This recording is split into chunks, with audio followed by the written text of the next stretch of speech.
Let's do some RC carpentry today.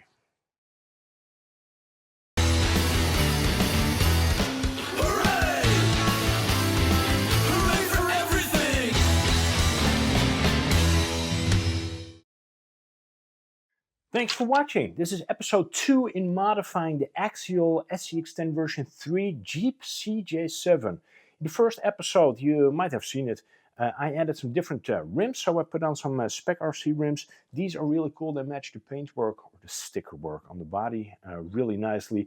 Added some Proline Toyo, what are these again? Open country tires.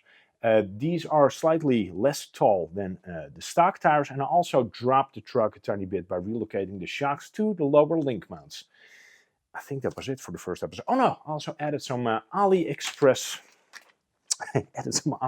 lights. Those actually look pretty good. I think they cost like 12 cents or something. I don't know how much they are, but they're really cheap. I'm not going to light them up. They're just going to sit there to decorate everything a tiny bit. And then after last video, I did something stupid and I bought a light bar off of Amazon. So you see that over here, this thing. I won't even link it in the video description box. This was a complete misbuy. Buy once, cry once, so just spend more money. It doesn't even light up. It looks hideous. It's like, hey, light bar, where are you going with the truck? And overall, this was just one of the poorest decisions of the most recent years in my life. So don't do what I did over here. Vanquish has a light bar that is 6.6 inches long. And with that, it also fits perfectly inside of the mounts for a light bar on this Axial CJ7. So that's also one that I will put on order just to make this look correct. Because currently, it definitely doesn't. Another thing that you will see compared to the last video is that I ripped the entire interior out. I did that to repaint the seats, but I also did it so I can add some more depth to the back of the truck. With that, I mean that stock you get this panel over here, and this is very two-dimensional. It is very shiny. It offers a lot of room for improvement. I think we can all agree on that. You do have the top of the wheel bells over here, which is a bit important because they allow you some room for installing some rock lights. So I do want to maintain that. But apart from that, you know, these faux speakers in the front and all that, I don't care for that at all. So I hacked this out and then I started prototyping something of my own. Which you can see over here. So this is made from 3.4 millimeters or 1/8 of an inch, I guess, plywood. I measured this using some calipers and also a simple ruler, so really nothing complicated at all. And I just wanted to have something that has a bit more depth. Now, in order to get some more depth in the back over here, I removed the brace between the shock tower in the rear, so I have that laying over here somewhere. It's right here. I also found that you don't really need it because those shock towers, they don't really flex all that much under full compression. So I just took this out. That gives you some more room already. And then in addition, I also took out the rear battery tray. I have that one over here because I'm going to run a shorty pack on the floorboard. So with that, I opened up a lot of room. And then I made this little prototype over here. So this is going to be like the new floor in the back. And you can tell that it's pretty much sitting parallel to the top of that interior panel. And then I designed some walls that go up. You can see that over here once you have a look inside of that, what's going to be the rear trunk, I guess. And then all of this connects nicely. I made sure that I had some little fingers so I can line everything up and then glue everything together. This was just done for test fitment. I do need to make sure that I take out the entire cage and all that before I bolt it up, put it in place, and before it actually looks good. But for fitment purposes, it is of course fantastic to do it like this.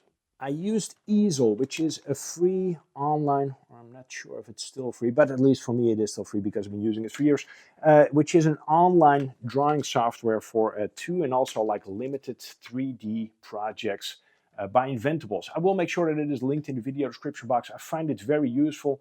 Also used it, for example, with my Gladiator. I used it with the Yeti XXL back in the day. I use it quite a lot actually. It's very intuitive, very easy to use, and once you export your projects, you can even use it for your laser cutter. So I have an X-Tool M1, which is a 10 watt diode laser cutter / engraver. You can do a lot of stuff with that machine, and that's also the machine that I use to make these pieces. I did find that you really need to keep the lens clean in order to cut everything in one go in a project like this. Of course, the cuts themselves, they're not that complicated at all, but if you also want to do some engraving like I did, then it does become a tiny bit more of a challenge for the machine to do everything in one go, and especially if you want to copy your project a few times. People have told me that it is a bit excessive to spend this amount of design work for something that's going to be a one-off. I agree, so I also sent out 2 of these things to a couple of friends, and I guess that's also the great thing with having all these machines. It's very easy to just reproduce and replicate some of the stuff that you have already drawn up and that you have designed. You can tell that from the prototype. I did add a tiny bit more detail in this. So there's some additional walls over here, and then the top is not glued yet. And also, this final version over here has gotten a coat of a clear coat, or a layer of clear coat, just to make it a tiny bit more weather resistant. So this will sit right here. I, of course, added a HemiStorm logo as well, because, you know, I'm a tiny bit of a douche like that. But I just want people to know that this is my personal truck. So it will sit like this eventually. But in order to do that, I need to dismantle the entire interior again, peel out the interior panel, and then mount this in place, get it glued up using some CARpentry CA glue, let it cure, and then I can also mount the seats in the center console. So that's what we're going to do in this video. I've now taken the prototype out, so that is this piece over here, and you can also see what kind of gap I have cut in the back of that interior panel with it falling out like this. So you can see that I have saved those wheel tub sections, just because you do want to have those in case you want to run some rock lights at some point, which I do plan to do, but just because I think that that's a convenient option to have out in the dark, and seeing that it's dark like most of the year, it seems, over here in Norway. That's a good thing to have. So I saved that, and then all the other stuff, I just cut that out because I didn't need it. If you cut this, have a really steady hand, use a ruler and some good blade pressure, and just take your time. It's with everything, take your time, don't be in a hurry, get it right the first time around, hopefully, and just break it off and break it out without ruining the entire panel, and you should end up with something that looks a tiny bit like this.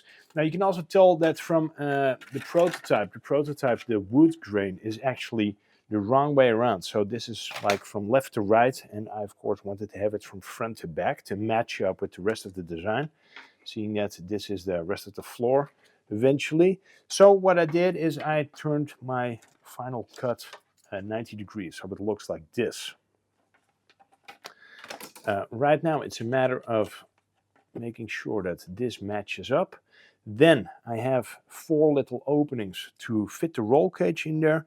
That will take a tiny bit of adjusting and a tiny bit of fiddling around to get it to sit correct. Put all the hardware in. This CJ7, by the way, has the easiest set of hardware that I've seen in a really long time. So the majority of the screws is actually the same size. So you find a very big amount of these type of screws, and this is also what you use, for example, to put the seat together. Now this is the seat. I painted these just because I didn't like the black. I thought it was a bit too much black plastic going on, especially also with those outer fender protectors. So painted the seats, and then I left the seat base unpainted. So once you put those two together, you will end up with something that looks a tiny bit like this. So a bit more to look at, tiny bit more detail, and I think that it adds a bit more class, especially seeing that I'm going with that wood decor type of stuff in the trunk. Also, the center armrest, if I can find it, no idea where I have it in this utter mess. It's right over here. Center armrest as well, I painted really easy. Take the screws out on the side, lift it out, give it a coat of primer. So I gave this a coat of Tamiya gray primer. You can just sand that down, make it look all good. And after that I took some, what's it called, light sand, I believe. That's what I painted it. Then it will look like this, like a nice tan leather type of look. Let me put those screws in, put everything back together, and call it a day. I used some CARpentry CA glue to put the last pieces together, so this still needs to cure a tiny bit. But I think for most part you get a tiny bit of an idea of, or you get a really good idea actually, of what I've been up to over here. So pretty simple. This is 1, 2, 3, 4, 5, 6 pieces in the trunk. Not super complicated to design this, but I do think that it adds a whole lot of stuff to look at.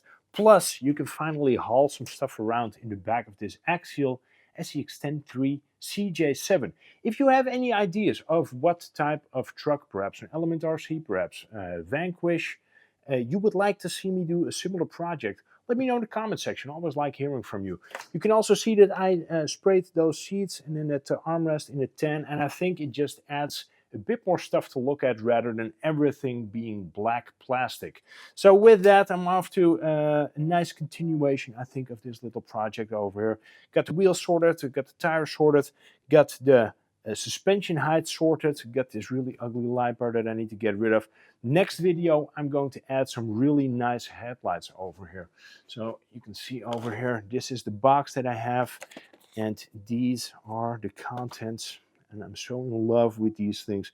So next video we're going to hack this out, but not after painting it, giving it a matching color first to make sure that it's a bit more coherent. Hope you enjoyed this video. Any questions, comments, hit me up in the box below. If you enjoyed this video, thumbs up really helps in getting this video out to more people. If you haven't subscribed yet, please do. Links to everything will be in the video description box. And I hope I will see you around in the next video. Take care. Bye. Test.